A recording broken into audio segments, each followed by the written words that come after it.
तो अगर आप यहाँ तक आ गए हैं तो आप पक्का क्लास 10th में होंगे। हम लोग क्लास 10th के क्वेश्चन करते हैं, जिसने देखा है उसको पता है। क्या पता है कि हम लोग set number 1, set number 2, set number 3, set number 4 कर चुके हैं और हम लोग आ गए हैं सेट नंबर 5 पे इसको। और ये इसी साल के 2024 के, ठीक है ना। और इसमें से ही कुछ डिजिट चेंज होकर के 2025 में आएंगे। हूबहू नहीं आएंगे, आ सकते हैं उसकी गारंटी नहीं, लेकिन हूबहू मैं मान के चल रहा हूँ नहीं आते। हमेशा वर्स्ट कंडीशन लेकर के चलनी चाहिए। खराब से खराब क्या खराब हो सकता है, तो हम करिए एक भी क्वेश्चन नहीं आएगा, लेकिन आपको आ जाएगा इतना कि आप उस 2025 के बोर्ड के पेपर में जब आप सामने बैठेंगे तो आपको लगेगा कि हमने कुछ किया है, हम कुछ कर पा रहे हैं, ठीक है ना। केवल इतना करने से, भले आपने पीछे क्या पढ़ा नहीं पढ़ा, क्योंकि हम यहाँ केवल क्वेश्चन कर नहीं रहे हैं, ठीक है ना, कि हमने कर दिया आपने छाप लिया। हो सकता है मैं बिल्कुल ही ओरली पूरा क्वेश्चन कर दे रहा हूँ कुछ कुछ में, तो उसको इस तरह कराने का केवल मतलब ये है कि आपको आना चाहिए, आपको सिखाना है। ये नहीं है मतलब कि मैं कर दूं फिर आप उसको अपनी कॉपी में छाप लें। वो छापने की तो बहुत सारी जो है किताबें भी हैं, आप कुछ भी कर सकते हैं, ठीक है ना। तो सेक्शन बी का हम लोग 21, 22, 23 कर चुके हैं। अब हम लोग 24 में ए और बी हैं। तो जैसा कि पता होगा, इतने दिन में तो पता ही चल गया होगा कि ए और बी अगर होता है तो हमें कोई एक करना होता है, ठीक है ना। और एक ये 25 से काफ़ी बड़ा सा दिख रहा है, क्या है अभी देखेंगे, ठीक है। ये क्योंकि सेक्शन बी है तो 2 नंबर का कह रहा है फाइंड द रेशियो, हमें रेशियो निकालना है। कंसेप्ट सीखना बहुत जरूरी है, किस तरह हम पढ़ रहे हैं वो भी सीखते जाना। अभी कॉपी किताब सब बंद कर दो, ठीक है। Find the ratio in which the point ये डिवाइड। अब इतना ही पढ़ो बस, इससे ही पता चलेगा कि पॉइंट कुछ है और रेशियो कुछ है। यहां से क्या क्वेश्चन जा रहा है, किस ओर जा रहा है वो सुन लो। क्या बताया था पिछले भी चारों सेटों में, यही बताया। हर सेट में लगभग एक तो आया ही था क्वेश्चन, या 2 भी हो सकते हैं, कि एक लाइन होगी, लाइन सेगमेंट बोलते हैं। एक लाइन सेगमेंट होगा, उस लाइन सेगमेंट का इधर का और इधर का कोऑर्डिनेट होगा, ठीक है ना।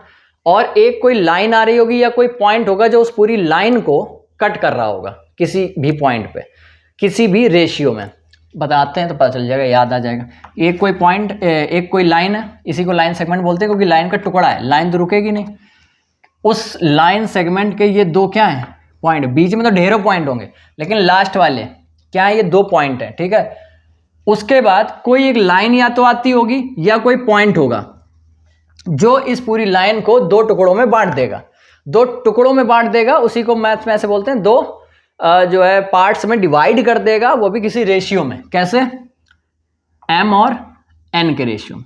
ये रेशियो कैसे आता है, जैसे बता चुके हैं। अगर ये पूरी 10 है तो मान लो ये 8 है तो ये 2 है, काटो तो बन गया 4 और 1 का रेशियो। तो उसी को 4 को m लिख रहे हैं, 1 को 1, यानी रेशियो हमें पहले से थोड़ी कुछ पता है, तो हमने m और n लेते हैं, ठीक है।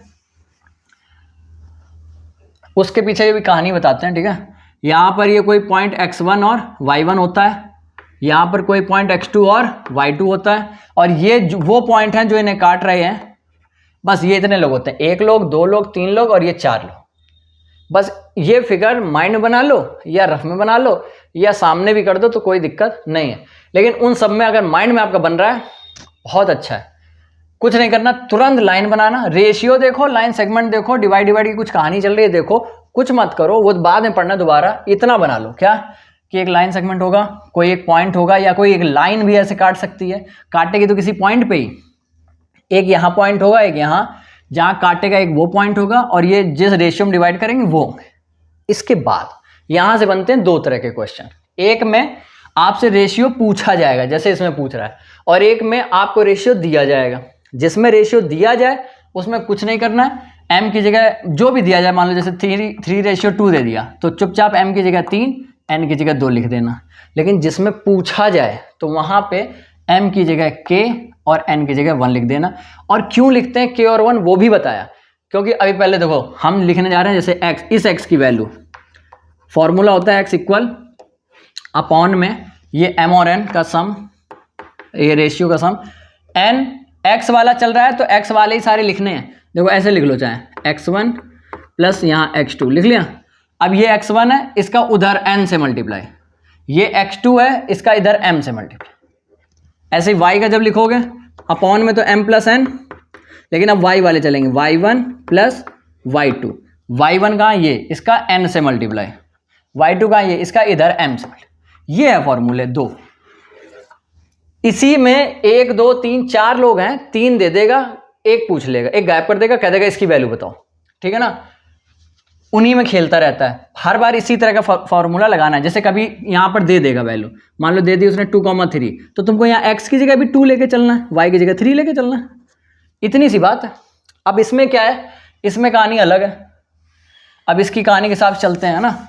ये तो मैंने बता दिया तुमको, ये तो मैंने मतलब एक सार बता दिया, कंक्लूजन बता दिया, एक टॉपिक बता दिया, एक कंसेप्ट बता दिया कैसे करना था। अब देखो एक लाइन है, लाइन सेगमेंट ए और बी पॉइंट है, दिए कितने -6, 10, ये ए पॉइंट है, और बी कितना है 3, -8, ठीक। अच्छा, ये पॉइंट डिवाइड कर रहा है पी पॉइंट, ये है पी पॉइंट जो कि इसको डिवाइड कर रहा है, इसके पॉइंट है 4, 6। किस रेशियो में डिवाइड कर रहा है ये निकालना। तो रेशियो हम क्या मानेंगे, k और 1, ठीक। फॉर्मूला लगाओ, यहां क्या आएगा -4 इक्वल, बताया ना x इक्वल, यही तो बताया अभी। तो -4 इक्वल, पहले अपॉन वाली लिख लो, अपॉन में k+1 लिखोगे, -4 इक्वल क्या, ऊपर हम ये भी लिख देते हैं, k भी लिख देते हैं और यहाँ 1 भी लिख देते हैं, यहाँ प्लस भी लगा देते हैं। अब देखो k x वाला लिखा है तुमने, तो ये वाला है x और ये वाला x है, x वाला यहाँ लिखा है तुमने, ये x वाला, ये तो उसी हिसाब से करना है, इस k की इस 3 से, ठीक। फिर इसके बाद इस 1 की इस -6 से, ऐसे मल्टीप्लाई कराना। मतलब इधर 1 का इधर x वाले से, इधर k का इधर x वाले से, जब x निकाल रहे हो तब। खैर एक से ही हो जाएगा क्वेश्चन, कैसे, अभी क्रॉस मल्टीप्लाई में चला जाएगा, तो आएगा -4k -4 इक्वल, यहाँ आएगा 3k, ये कितना -6, इसको उधर भेज दो और -6 को इधर भेज दो, तो ये आ जाएगा 6 - 4, ये 3k + 4k। कैसे वो पता चल रहा है, ये माइनस का था, उधर आके प्लस का 4 हो गया, ये सेम है, ये माइनस का था, ये भी सेम है, ये 6 माइनस का था, इधर आके प्लस हो गया, तो ये 2, ये 7k, 7 आ जाएगा नीचे, k की वैल्यू आ गई कितनी 2/7, k की वैल्यू आ गई, हमने रेशियो k और 1 ही तो माना था, k रेशियो 1, तो यहाँ लिखोगे 2/7 रेशियो 1, 7 1 को दे दो, 2/7 आंसर है। यानी किस रेशियो में बट रहा है, 2/7 में बट रहा है, खत्म आंसर। ये समझ में आया, इसके पहले जो कंसेप्ट बताया वो समझ में आना चाहिए, ठीक है। ठीक है, देखो आपने ली है स्टैंडर्ड, है ना, तो हर किसी चीज़ के प्रोस और कॉन्स, फायदे नुकसान दोनों होते हैं। ली है तो ली है, अगर ली है तो आपको मैथ्स अच्छी लगती होगी, और अगर अच्छी लगती है तो बहुत अच्छी बात है, और आपको 11th में भी लेनी चाहिए, 12th में भी होनी चाहिए, और 11th 12th का लेवल यहाँ, अभी 10th का यहाँ है, 11th का लेवल यहाँ हो जाएगा। तो उस चीज़ को मेंटेन करके चलना, मैं कोई डरा नहीं रहा हूँ, हाँ, क्योंकि जो लोग पहले से ही डरे होते हैं, मैं बस उनके लिए बता रहा हूँ। कुछ लोग देख के मैथ्स लेते हैं, कुछ लोग इंटरेस्ट पे लेते हैं, तो देख के लेने की ज़रूरत नहीं है आपको। इंटरेस्ट है, भरपूर इंटरेस्ट है, तो उसको मेंटेन रखिए और 11th में भी लीजिए। नहीं इंटरेस्ट है, कोई ज़बरदस्ती नहीं है, आपको नहीं लेना मत लीजिए, ठीक है ना, आपके ऊपर है। अब हम लोग अगला क्वेश्चन करेंगे, लेकिन मैंने एक चीज़ देखी है, एक चीज़ देखी, वो भी क्या, वो ये कि पता नहीं क्या क्वेश्चन करते करते लोगों में इंटरेस्ट डेवलप हुआ है, मैंने खुद देखा, ठीक है। कह रहा प्रूव करो 3,0 6,4 और ये वर्टिसेस, समझ रहे हो, ये कुछ ऐसे कह रहा है, मतलब ये कुछ ऐसे कहना चाह रहा है कि एक ट्रायंगल है, और वो भी ट्रायंगल कौन सा, आइसोसेलेस। अच्छा, वो ये कह रहा है कि ये जो आपको 3 पॉइंट दिए हैं, आर मतलब हैं वर्टिसेस हैं किसके, आइसोसेलेस ट्रायंगल के, ये बात प्रूव करो। तो तुमको पता होना चाहिए आइसोसेलेस ट्रायंगल किसको कहते हैं। 3 टाइप के ट्रायंगल होते हैं, बिना किसी साइड के इक्वल के उसको स्केलीन बोलते हैं, विषमबाहु हिंदी में शायद, और आइसोसेलेस यानी समद्विबाहु जिसमें 2 साइड इक्वल होती है और तीनों इक्वल होती हैं, उसको इक्विलैटरल यानी समबाहु।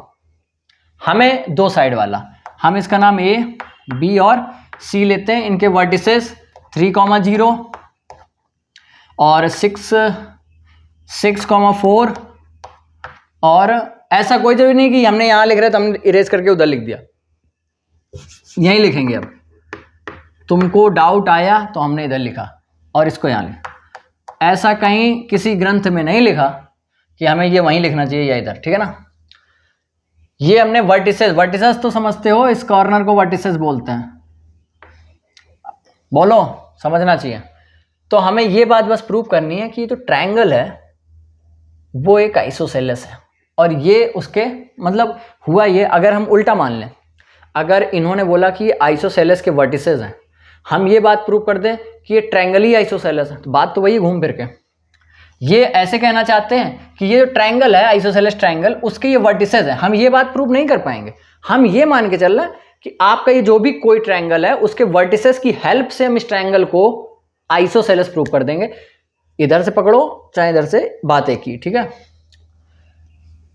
वो करने के लिए क्या, आइसोसेलेस की प्रॉपर्टी होती कोई दो साइड आपस में इक्वल हो, उसके लिए हमें ये तीनों साइडें निकालनी पड़ेंगी, और वो तीनों साइडों निकालने के लिए हमारे पास देखो हर साइड के किनारे पॉइंट हैं। पॉइंट हैं तो केवल एक फॉर्मूला होता है, एक बड़ा सा डी बराबर ऐसे होल स्क्वायर करके, जहाँ यहाँ पे लिखा होता है x1 माइनस x2, यहाँ लिखा होता है y1 माइनस y2। अगर याद आया हो तो, कि अगर आपको कोऑर्डिनेट पता है और बीच की डिस्टेंस निकालनी है तो यही फॉर्मूला होता है। डायरेक्ट हम निकालेंगे, डायरेक्ट आप में इतनी क्षमता होनी चाहिए कि आप डायरेक्ट देख सको, ठीक है। देखो, और दूसरा ये भी है, हम ये भी नहीं देखेंगे कि हमेशा x1 माइनस x2 करें, हमें अगर अच्छा लगेगा x2 माइनस x1 तो हम वो करेंगे। अच्छा कैसे लगेगा वो देखो, हम करने चले -1 माइनस 3, अच्छा नहीं लगा, 3 माइनस माइनस 1, 3 माइनस माइनस 1 यानी 3 प्लस 1 यानी 4, 4 का स्क्वायर 16, आया नहीं आया। 3 माइनस माइनस 1, माइनस तो एक लगता है बीच में, इसके पास एक माइनस पहले से तो प्लस हो गया। इधर से कर लो -1 माइनस 3 आया -4, और -4 का स्क्वायर 16। 3 माइनस 0 का स्क्वायर, 3 माइनस 0 का स्क्वायर करना, 3 माइनस 0 3, 3 का स्क्वायर 9। कहने का मतलब ये हुआ कि √25 यानी 5 AC निकालते हैं। यहां देखो 6 माइनस 3, 3 का स्क्वायर 9, 4 माइनस 0 16, 16 का स्क्वायर 4 माइनस 0 4, 4 का स्क्वायर 16, जोड़ के आएगा 25, √25 यानी 5। ले तो यही हो गया, BC देख लेते हैं। 6 माइनस माइनस 1 यानी 6 प्लस 1 7, 7 का स्क्वायर 49, यही गद्दारी करेगा। 4 माइनस 3 यानी 1, 1 का स्क्वायर, ये आ गया √50। खींचतान के भी अगर करना चाहोगे तो 50 के जब टुकड़े करोगे, 5 मल्टीप्लाई 10, 10 के और टुकड़े हो जाएंगे, 2 मल्टीप्लाई 5, 1 5 पहले से था, 5 और 5 का क्या बन गया जोड़ा, वो 5 आ गया रूट के बाहर, अंदर रह गया 2। तो ये लोग तो ठीक थे, ये 5, ये 5, ये 5 √2, तो ये आ गया क्या, प्रूफ हो गया। आगे आपको लिखने की जरूरत नहीं है, चेक करने वाला समझ जाएगा, बच्चे को आता था शायद।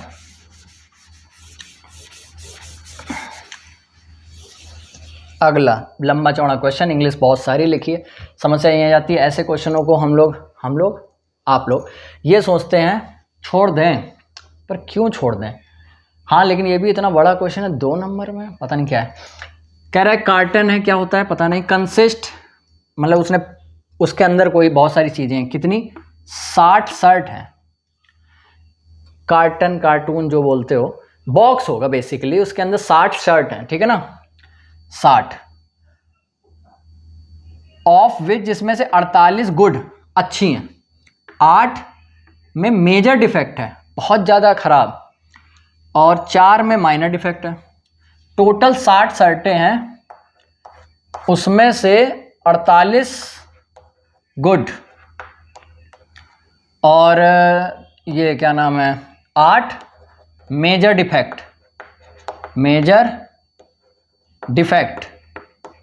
और 4 में क्या है माइनर, 4 में माइनर डिफेक्ट है। अच्छा आगे देखो, अ ट्रेडर या ए ट्रेडर कोई नाम का होगा, will accept shirts are good, जो अच्छी शर्टें हैं उनको वो एक्सेप्ट कर रहा है, but another trader B will only reject the shirts which have major defect. लेकिन दूसरा एक ट्रेडर बी है, वो उन शर्टों को रिजेक्ट कर रहा है जो मेजर डिफेक्ट वाली हैं, यानी ये वाली, ठीक है। एक शर्ट निकाली। अच्छा, ऐसे कुछ कहानी होगी, समझो, एक डब्बा होगा, उसके अंदर 60 शर्टें होंगी, 2 लोग खड़े होंगे, एक इधर ए इधर बी। उसने ऐसे देख के ऐसे एक निकाल ली, उसने देखा, जैसे मान लो ए है, तो उसको अगर दिखी अरे अच्छी है, वो रख लेता है ए वाला। और बी वाला जो है, बी वाला, उसके बारे में ये बात बताई गई है कि अगर उसने निकाली और अगर मेजर डिफेक्ट वाली मिली तो ही वो कैंसिल करता है, बाकी वो गुड वाली भी रखता है और माइनर डिफेक्ट वाली भी रखता है। बात इतनी सी है। 1 शर्ट, क्योंकि यहां ओनली लगाया ना इन्होंने, ये देखो ओनली 1 शर्ट इज ड्रॉन, निकाली गई रैंडम बिना देखे, तो हमें इस बात की प्रोबेबिलिटी बतानी है कि it is acceptable to be, ताकि वो जो बी है, बी आदमी, वो उसको एक्सेप्ट कर ले। तो एक्सेप्ट करने के 2 चीजें, क्या? बस एक चीज है जहां वो एक्सेप्ट नहीं कर रहा है बी, वो है अगर वो मेजर डिफेक्ट वाली हुई, यानी ये वाली 8, यानी टोटल है 60। तो पहले नीचे तो लिख दो 60, टोटल कितनी? 60, ठीक है। अब सुनना, टोटल 60 है। अगर अच्छी होती हैं तो भी वो ले लेता है, माइनर वाली होती हैं तब भी वो ले लेता है, ठीक है ना। कौन सी नहीं ले रहा है? तो वो ये 8 नहीं ले रहा है, बोलो, तो ये 52 तो ले ही रहा है। एक्सेप्टेबल पूछी है इसने, तो क्या 52 ही तो एक्सेप्टेबल होंगे उसके हिसाब से, बस वो ये 8 नहीं लेगा मेजर वाली। ये आंसर आ गया। काटो, किससे काटोगे? जिससे काट पाओ। 2 से काटोगे 26/30, फिर 2 से काटोगे 13/15, आंसर है। बोलो, अच्छा क्वेश्चन था, ठीक है, डुएबल।